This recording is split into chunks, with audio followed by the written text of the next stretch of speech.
folks, Tyler Perry was in Toronto for the International Film Festival where he was premiering his new Netflix film, Jazzman Blues. It's first of all, he sent me the trailer. It's an unbelievable movie. I cannot wait to see it. But he was talking about the issue of diversity in Hollywood. And he made some comments that some folk got really upset with, and I want to discuss it. So this is what Tyler said. He said, quote, I'm extremely excited for what has happened. The diversity, the choices, the opportunity. But I worry because there is such a push for diversity and push for hiring people of color that I have found in situations that there are people who can be pushed into seats they are not ready for. At Tyler Perry Studios, we trained so many people. We brought people in and they do an amazing job, but as soon as people are trained and they know the job, they're snatched up to go to some bigger production, which is fine because if you want to find people who know their job, if they can make it at my studio, they can make it anywhere. What I don't want to have is black people in seats that we weren't ready for. And then have people that are not black that were moved out of seats. If we didn't get qualifications, the teaching or the education to get there, then how are we given the seats so quickly? It's my hope that in all of this change and this push for there to be more inclusion, we're also providing time and training to make sure we can do a great job. Now, the comment went out, and I was reading a lot of the comments. People like, oh my goodness, what's wrong with Tyler? This is problematic. But I don't understand why folks are saying it's problematic, because what Tyler is saying is actually true. What Tyler is saying, I've literally said the exact same thing to black journalists for years. And what I've said to people is, do not go for a job. Do not try to demand a higher salary for a job if you are not ready for that job. Why? Because people are going to be judging you based upon the salary you negotiated. And if you don't deliver, what then happens is you have applied for it, you have gotten a job, and you're here and you don't do well, and it actually can knock you further back and make it harder for you to come back up. Now, let's be perfectly clear here. We know there are some white folks who have failed up repeatedly. We also know how this works. We ain't them. In media, white men are controlling and running major media. We know that. That's just the fact of the matter. But what must happen is we've got to ensure that we have developed the skill set, because what have we always been taught? You got to be twice as good. And we know this. And so when we're talking about jobs, and I've personally experienced it, and I think part of the problem here, to be real honest, is this is the difference between people who've only been employees and never been employers. Because when you've been an employer, you are on the other end. You're the one who has to deal with the person who thought they or said, I can do this, and then they couldn't. Y'all, we've been there. We've had folks apply for jobs. And I've been dealing with this when I ran the Dallas Weekly, when I ran the Houston Defender, when I ran the Chicago Defender, when I was the top editor at Tom Jones' BlackAmericanWeb.com, when I was at Savoy Magazine as the news editor. I've experienced this when running this show, owning this network. I experienced it when I was running TV One's Washington Watch, when I was a host and managing editor of TV One's News One Now. There are people who came through the door. Oh, I can do this. Yes, I'm familiar with this. I'm familiar with that. Then they come in, can't do a damn thing. And you like, hell, now I'm stuck with their ass. We had somebody who applied for a job once, and this person was working in another place, and they applied for an on-air position. Started on Monday. We pulled him off the air on Friday. Talk about grand opening, grand closing. We launched the show. We had a show. This cat, we started on Monday, took him out of the control room on Wednesday, fired him on Friday. Was awful. Wasn't ready for prime time. And that is the critical thing. Folks need to be ready. Folks need to be prepared, because what also then happens, and I guarantee you each one of my panelists have experienced this, I guarantee you somebody then goes, yeah, we tried to hire one of them. Yeah, we did. It didn't work out. And so what Tyler Perry is saying is, get your skills developed. So when you go into that position, when you step up and are ready for it, then guess what? You can perform. Then all of a sudden, you're in a position to grow and build and generate more money. And now you can bring in the next generation of people. Let me say this again for somebody who's listening and you may not fully understand what I'm talking about. Never go for a job that you are not ready for. I am not saying don't go for a higher job. What I am saying is don't let somebody play you. Since we're gonna go ahead and do this. 2007, I'm at CNN, and in November, December 2006, I was brought in to work as a voice on another person's pilot. Okay, so I was the guest, but it was this other person's pilot. They weren't looking at me; they were looking at her. Well, she started getting into it with this conservative, and they got real loud. And it was actually, I'm sitting looking like, why y'all getting so loud? So I'm calm, chilling, and I begin to restate my point. Well, in the control room, the executives were watching, and they were like, who's that? Not her, not him, who's that? That's what actually, now mind you, I had done CNN for free 4.5 years. That's what led me to actually get hired at CNN. So I go into CNN, and we then begin to shoot some pilots. We negotiated a 2-tier deal at CNN. We negotiated a contributors deal and a show hosting deal. Okay? And so we go shoot the pilot. This is the first time I'm actually shooting a show that I'm the host of. So we shot probably 3 or 4 pilots. And so I ended up having a meeting with Jim Walton, the worldwide CEO of CNN. And we're sitting in his office, and Jim says, Roland, and that was, I think it was a pair of boxing gloves that were on his desk. And he said, Roland, I'm going to use a boxing analogy. We think that you are a better counter puncher than puncher. I know what Jim is telling me. What Jim is saying is, we think you are a better on-air guest or contributor than show host. But this is where I threw Jim off. I said, I know. And he I said, I know. I said, so here's what I need you to do. I need you to connect me with your talent coaches.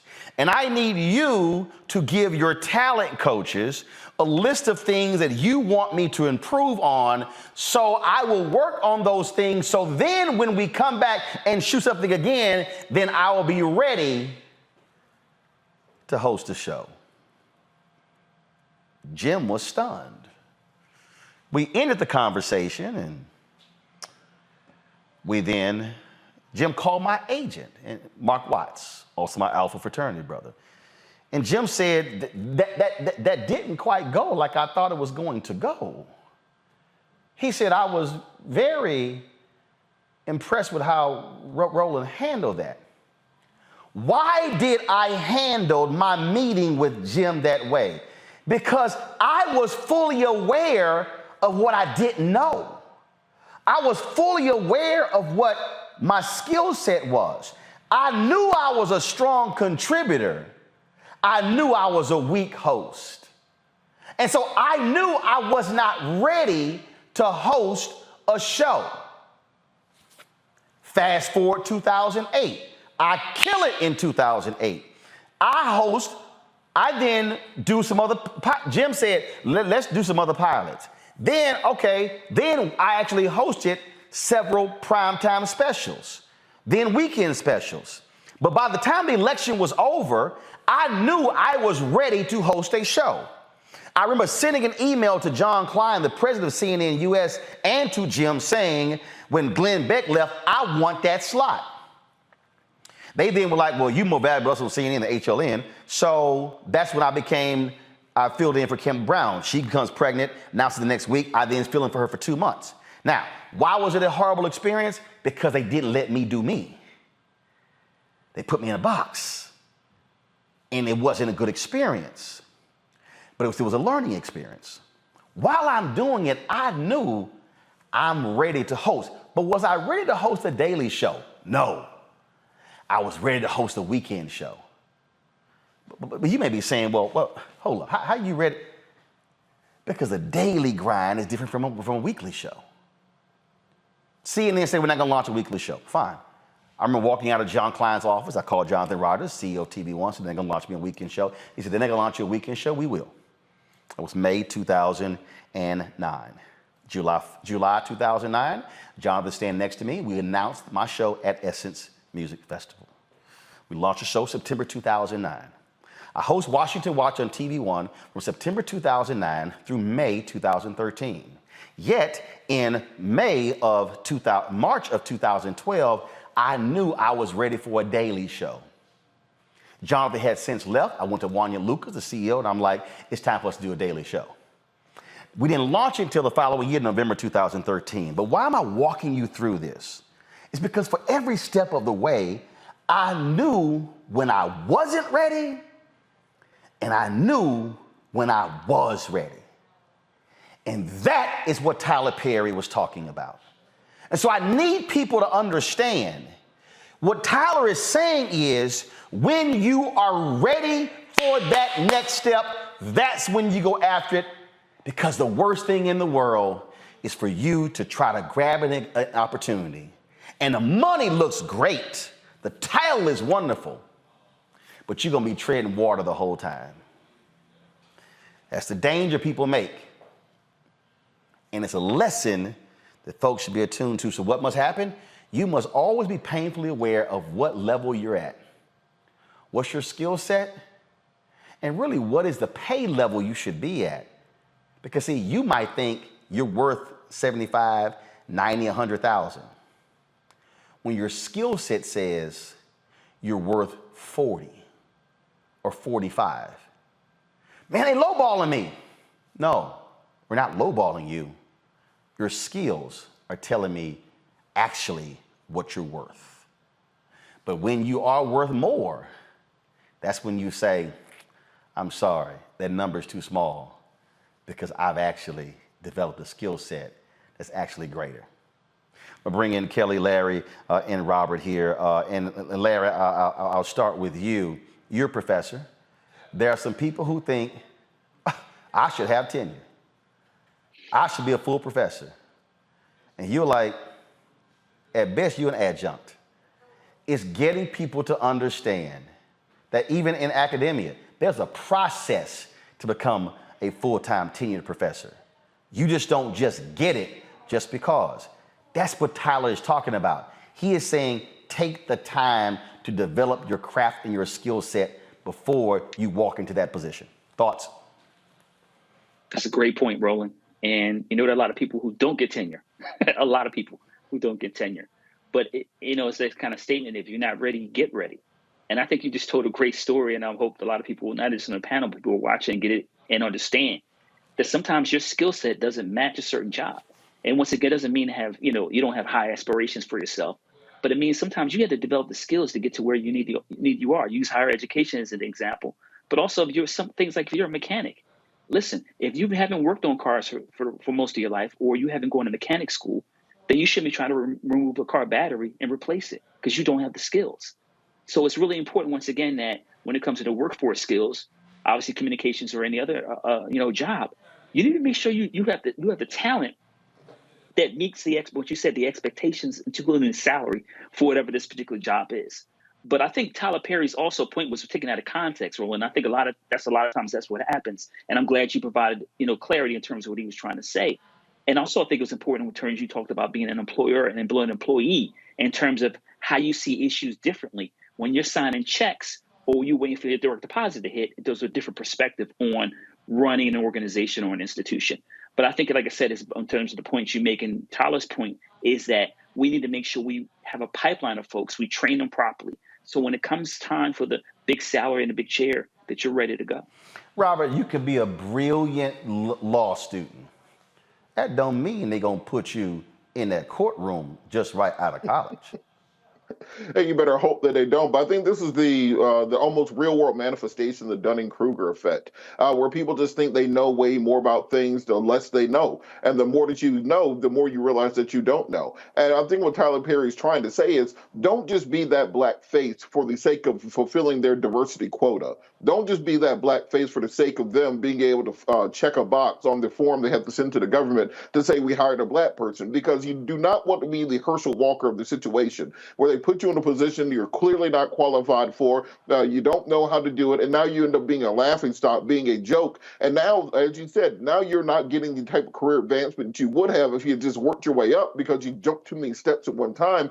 But then also, you're setting back the next black person who may be applying for that job. They'll say, well, look, we had Herschel up there for a Senate candidate. See how that happened, and they lump us in together. So because of those things, I don't think there's anything wrong with what he said. I think that the problem with the internet is everybody gets to have an opinion.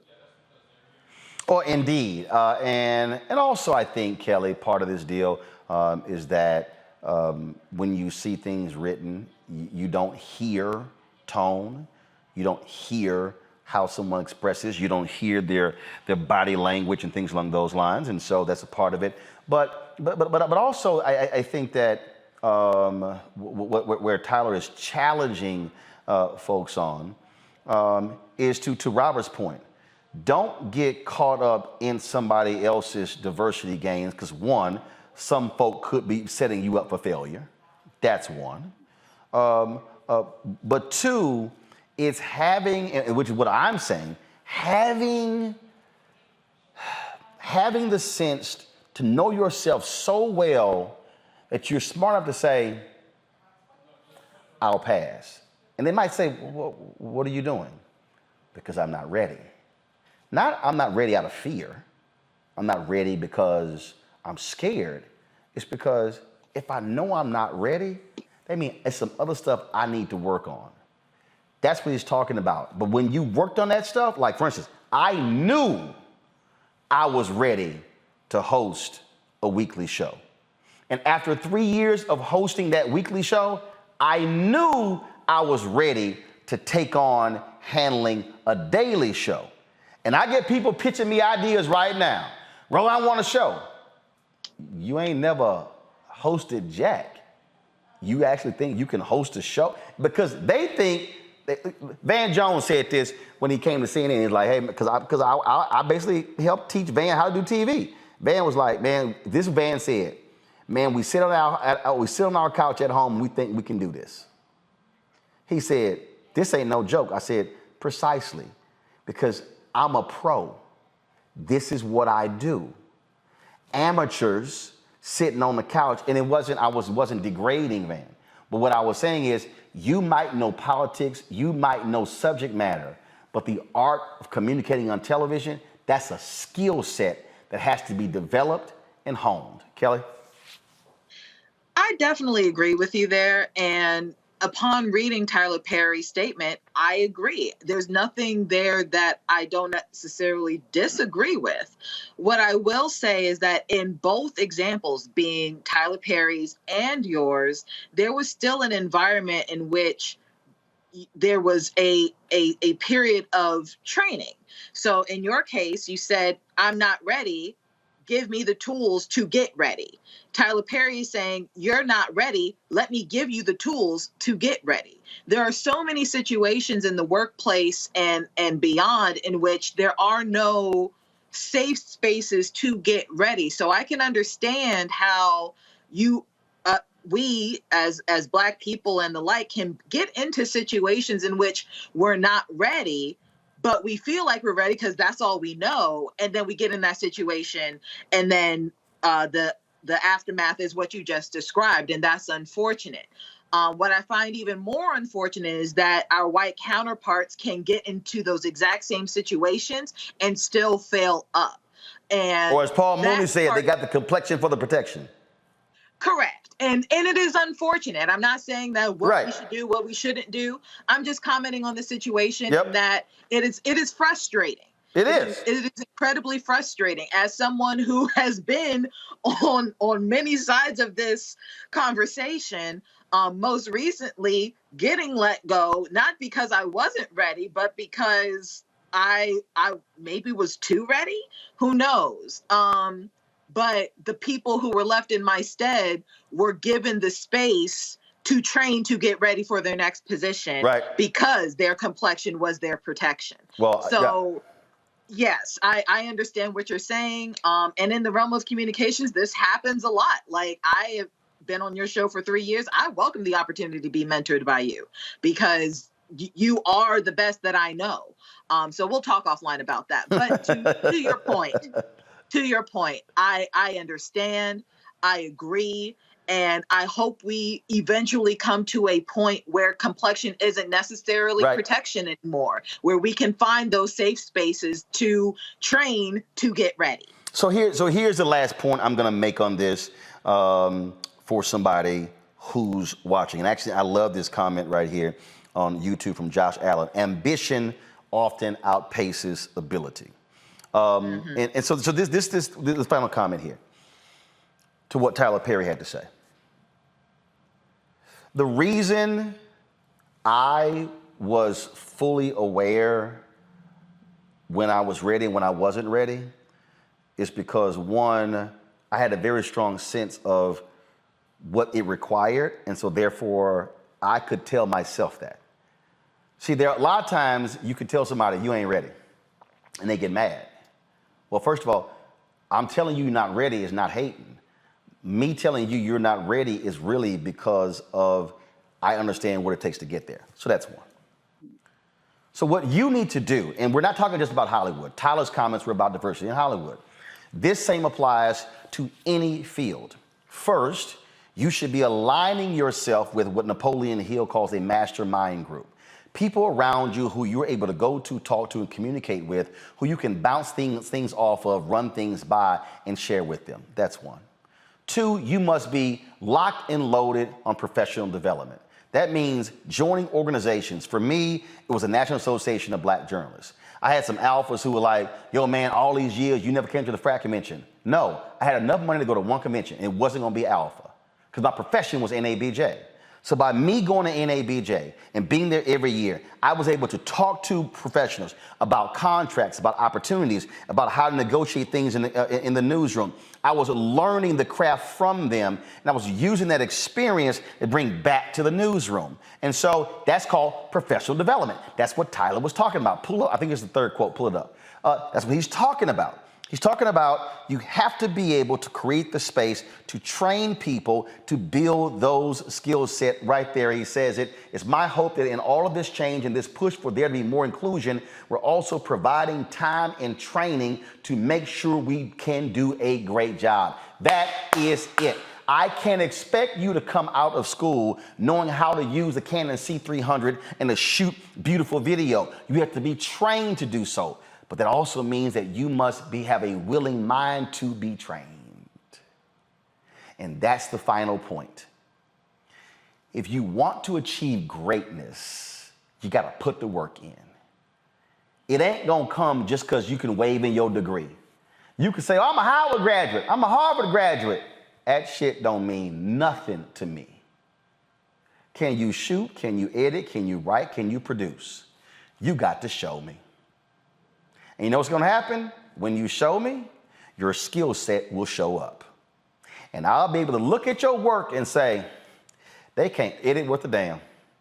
They can't write a script to save their life. Or I might say, yo, this cat is hot.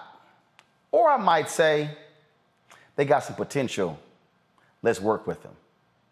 Folks, put the work in on the front end, and trust me, you will reap the rewards on the back end. All right, folks, back to our Roland Martin Unfiltered video in just one moment. Can you believe the nerve of these Republicans? They only want to block progress for our community. They talk about cutting Medicare and Social Security.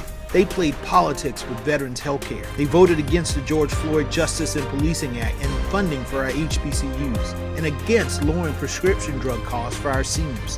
These Republicans keep trying hard to stand in the way, but President Biden, Vice President Harris, and Democrats won't let them. They are delivering for us. The Democratic National Committee is responsible for the content of this advertising. When you talk about blackness and what happens in black culture, we're about covering these things that matter to us, speaking to our issues and concerns. This is a genuine people-powered movement. There's a lot of stuff that we're not getting. You get it, and you spread the word. We wish to plead our own cause.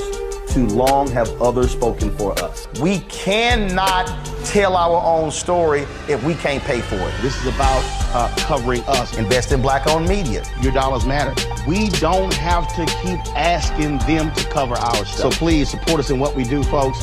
We want to hit 2,000 people, $50 this month, raise $100,000. We're behind 100,000, so we want to hit that. Y'all money makes this possible. Checks and money orders go to P.O. Box 57196, Washington, D.C. 20037-0196. The Cash App is $RM Unfiltered. PayPal is R Martin Unfiltered. Venmo is RM Unfiltered. Zelle is Roland at RolandSMartin.com.